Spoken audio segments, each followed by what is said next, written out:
Él es doctor en antropología, historiador y docente, especializado en estudios de las religiones.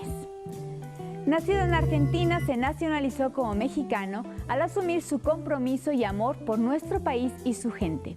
Acompáñenme a conocer en corto a Helio Masferrer, a quien su cariño por Latinoamérica lo llevó a conocer su más grande pasión, la antropología. Toda mi familia se dedica a la docencia. Nos gusta enseñar. O sea, ahora yo soy profesor de investigación emérito en el INA y en la escuela. Y entonces podría no dar clases, pero yo sigo dando clases, a mí me gusta dar clases. Es una peculiaridad de mi familia. Siempre he tenido claro lo que es la responsabilidad social y política de los intelectuales. Que los intelectuales somos trabajadores como cualquier otro, simplemente que trabajamos otro tipo de materia. Entonces, entrar al Instituto Nacional de Antropología e Historia para mí fue una experiencia muy interesante porque el INA tiene como misión preservar, proteger, divulgar, enseñar el patrimonio, investigar el patrimonio cultural de la nación. Helio Roberto Masferrer Can nació el 7 de diciembre de 1946 en la provincia de Santa Fe, en la localidad de Santa Teresa, Argentina. Tiene un diplomado en estudios antropológicos con especialización en antropología de las religiones por parte de la Pontificia Universidad Católica del Perú y es licenciado en Historia por la Universidad Nacional de Rosario en Argentina, maestro en Antropología Social por la Universidad Iberoamericana y doctor en Antropología por la Escuela Nacional de Antropología e Historia, miembro del Sistema Nacional de Investigadores Nivel 3 por parte del Consejo Nacional de Ciencia y Tecnología. Asimismo, cuenta con diplomas en Desarrollo Regional y Federalismo Comparado, en Análisis y Diseño de la Reforma del Estado en México y en Comisión para la Reforma del Estado. En 1980 ingresó a la Escuela Nacional de Antropología e Historia como profesor investigador. Cuenta con más de 100 publicaciones en editoriales y revistas especializadas en países como Alemania, Argentina, Canadá, Francia, Perú, Uruguay y México. Es autor de los libros Pluralidad Religiosa en México, Cifras y Proyecciones, Los Pueblos Indígenas de Puebla, Atlas Etnográfico y Los Dueños del Tiempo, Los Tutunacú de la Sierra Norte de Puebla. Actualmente es profesor de investigación científica en el Instituto Nacional de Antropología e Historia. Mi papá había estudiado dentista y para un dentista poner un consultorio es muy caro y además tiene que hacerse un nombre, etc. Entonces lo que hizo fue ir a un pueblo pequeño donde no había dentista. Entonces ahí nacimos mi hermana y yo. Y era una época complicada porque estaba la Segunda Guerra Mundial en esta época y no había, estaba estancada la economía porque los mercados estaban cerrados por la guerra, etc. En ese contexto nació mi hermana mayor y de alguna manera yo nací en el baby boom. A los 6 años migramos a la ciudad. ¿A Rosario? A Rosario.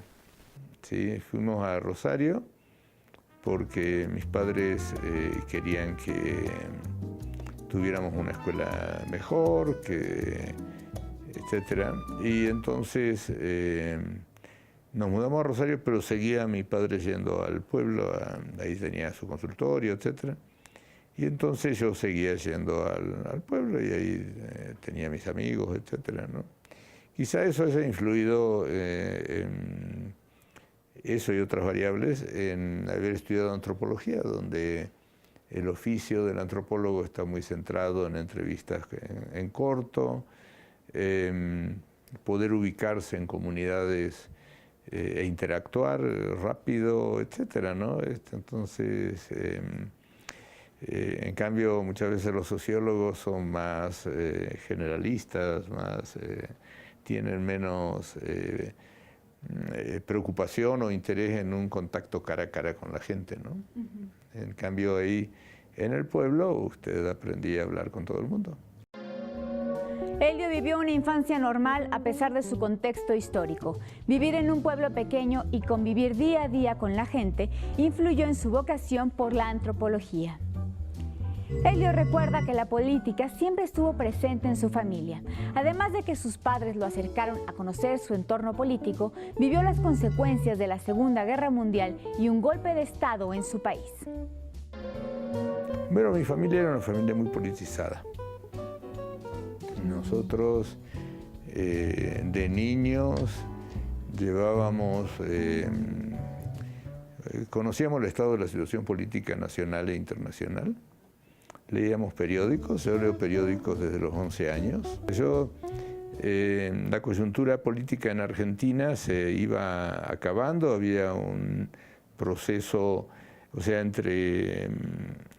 1955 hay un golpe de Estado contra el general Perón, lo derrocan a Perón, hay un periodo de inestabilidad política y entonces Argentina tiene un periodo de inestabilidad política que prácticamente se extiende hasta ahora. Entonces, en 1966 se instala una dictadura militar. Después vuelve Perón a Argentina, gana las elecciones y muere Perón, se agota el ciclo y los militares planean un nuevo golpe de Estado, pero esta vez los militares se plantean el exterminio de las disidencias. Entonces, en ese contexto, quienes éramos disidentes teníamos que elegir qué hacer. Y entonces yo elegí irme. Y entonces pero no quería salir de América Latina. Había muchos amigos, colegas, etcétera, que fueron a Europa, etcétera. A mí me interesaba América Latina. Helio no estaba de acuerdo con la ideología política de su país natal, así que decidió mudarse a Perú. ¿Cuánto tiempo estuvo en Perú? 2 años y 8 meses. ¿Y ahí también hizo estudios? Sí. Hice lo que sería en México una especialidad en antropología de las religiones.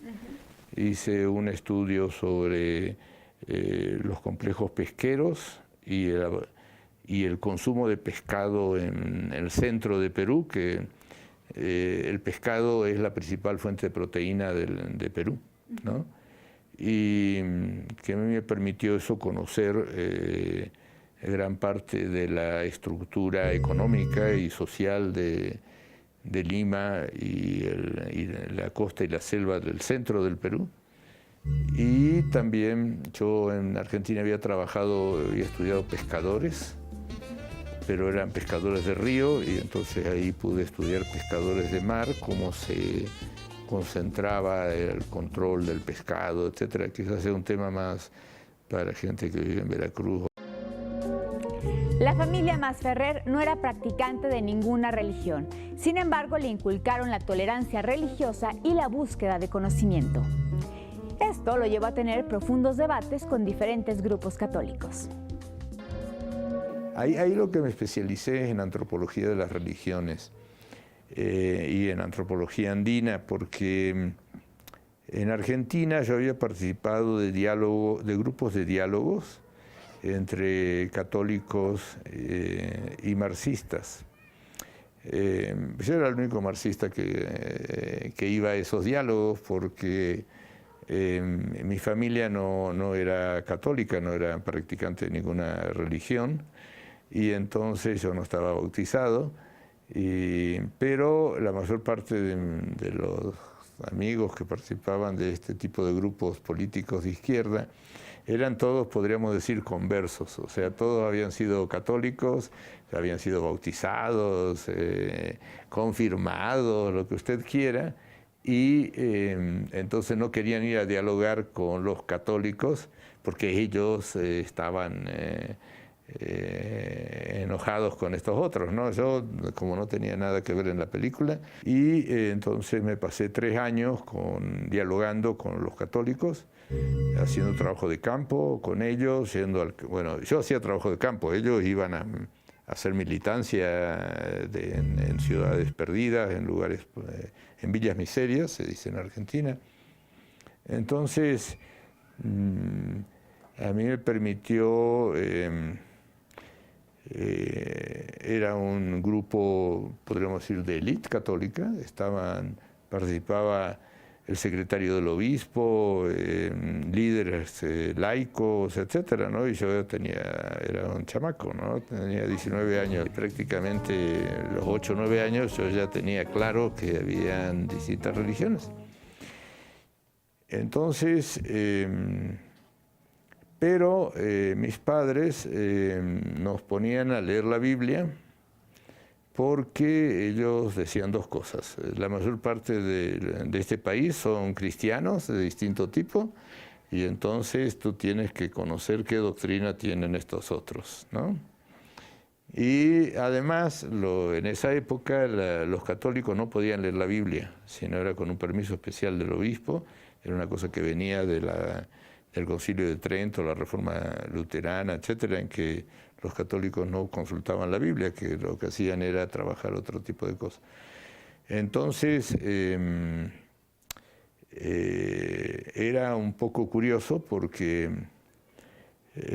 resulta que yo no era creyente, estos católicos me invitaron a discutir sus documentos, bueno, yo fui ahí a aprender de ellos, pero resulta que yo conocía más de la Biblia que ellos, ¿no? O sea, porque ellos recién estaban descubriendo la Biblia, ¿no? Entonces, fue una experiencia muy interesante. Duró 3 años, porque estallaron muchos conflictos al interior de la Iglesia Católica. El presbiterio se le insurreccionaba al obispo, porque el obispo era muy retrógrado, y de ahí uno estaba...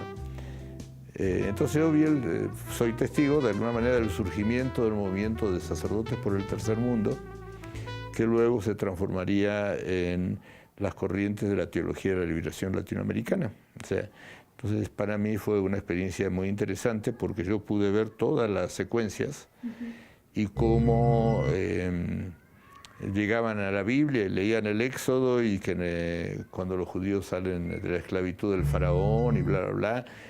Para mí fue muy interesante ver todo este proceso que continúa hasta la actualidad. Entonces, cuando en Perú fui a la Universidad Católica y puse a estudiar antropología de las religiones, yo tenía la licenciatura, hice esa especialidad. Para mí era muy sencillo, porque como había estado estudiando estos documentos, etc. Y cuando en Trujillo, en parte de mi trabajo, ahí conocí a mi esposa, a quien hoy es mi esposa. Entonces nos conocimos, nos conocimos en un sitio arqueológico muy importante de Perú que se llama Chan, que es la capital del antiguo Imperio Chimú. No, ella trabajaba a 4 cuadras de donde yo trabajaba, de la consultora donde... ¿De Trujillo? Sí, donde yo trabajaba, y nos fuimos a conocer ahí, etc. Entonces, finalmente, nos casamos a los 4 meses y 11 días de habernos conocido. Entonces ella me dijo que quería casarse por iglesia, porque era católica, y yo le dije que no había problema, que ahora, con los cambios del Concilio Vaticano II, yo no tenía que bautizarme ni nada de eso. El historiador de religiones, aún motivado por conocer toda Latinoamérica, tuvo que viajar a Panamá para después llegar a nuestro país, donde encontró una gran oportunidad de trabajo en el Instituto Nacional Indigenista. Bueno, yo estaba estudiando muy tranquilo y me cancelaron la visa, y tuve que salir. En realidad me fui a Panamá. En Panamá, salí a Panamá y el boleto de salida a Panamá, de Panamá no era regresar a Perú, sino venir a México. Entonces ahí yo dije, bueno, ahora completo mi ciclo latinoamericano, ¿no? Entonces estuve 2 meses en Panamá trabajando en otro proyecto que era revisar un informe que habían hecho un instituto centroamericano de educación, especializado en educación, y corregirlo porque los costarricenses habían rechazado el documento. Entonces llegué y me dijeron, mira, ahí está chamba. Entonces yo acepté la chamba, dije, bueno, educación, ya vengo del otro proyecto, ya más o menos. Entonces me tuve que poner a revisar el proyecto y encontré en que se habían equivocado. Entonces hice un nuevo informe, rehice el informe sin los errores de los colegas. Entonces, al corregir el informe, los costarricenses lo aceptaron, dijeron que sí, que efectivamente, un éxito, tan exitoso que me quedé sin trabajo, ¿no? O sea, y entonces ahí tenía que esperar, venían las vacaciones y entonces tenía que esperar 2 o 3 meses sin tener trabajo y entonces me vine a México. Una amiga que estaba aquí en el Instituto Nacional Indigenista me dijo, vente aquí a trabajar, que aquí en México tienes posibilidades. Entonces entré a trabajar en el Instituto Nacional Indigenista, en un proyecto para evaluar el impacto de la castellanización en los niños totonacos. En la Sierra de Puebla. En la Sierra Norte de Puebla. O sea, sí llegué a la sierra y a los totonacos. Entonces, pero ahí descubrí que en México la cuestión educativa y la cuestión antropológica, por un lado es una cuestión académica y por otro lado son cuestiones eminentemente políticas. Entonces hicimos la investigación, muy interesante, había una serie de polémicas, discusiones, yo la verdad es que no entendía mucho, y el equipo, había conflictos dentro del equipo porque al estar yo, al haber entrado en ese equipo que era muy homogéneo, pero yo venía de alguna manera recomendado o aceptado para entrar a trabajar por otra facción política dentro del Instituto Nacional Indigenista.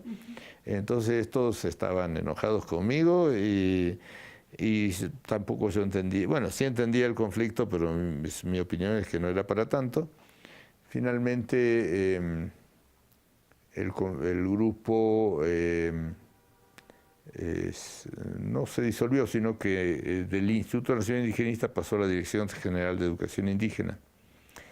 Pero a esa altura de la película yo llegué a la conclusión que este asunto no era mi guerra, ¿no? O sea, entonces salí del equipo y entré a colaborar en el Instituto Indigenista Interamericano, que era un organismo especializado de la OEA, y a dar clases en la universidad, en una escuela de antropología que acaban de crear, ahora de facultad, en la Universidad del Estado de México. Y eso fue una experiencia muy interesante porque colaboré durante 5 años con el Instituto Indigenista Interamericano. Era un organismo creado por un convenio internacional, que México es uno de los países que suscribió ese convenio.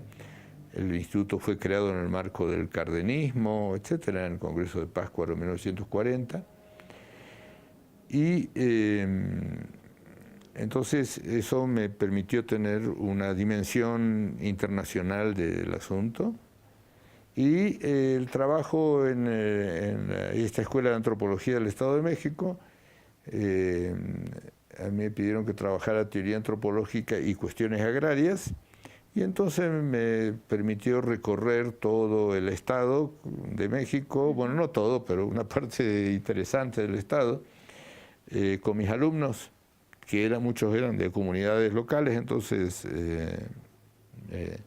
podríamos decir que entre la Sierra Norte de Puebla a principios del 79 y el Estado de México entre la segunda mitad del 79 y parte del 80, me dio una visión de campo muy interesante de lo que podríamos llamar el centro de México.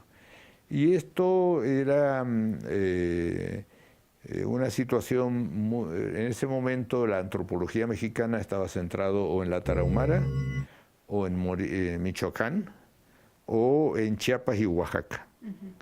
Y quizá, bueno, la península, ¿no? Yucatán, Quintana Roo, etc. Pero no había tantos trabajos sobre la Sierra Norte de Puebla particularmente. Entonces, en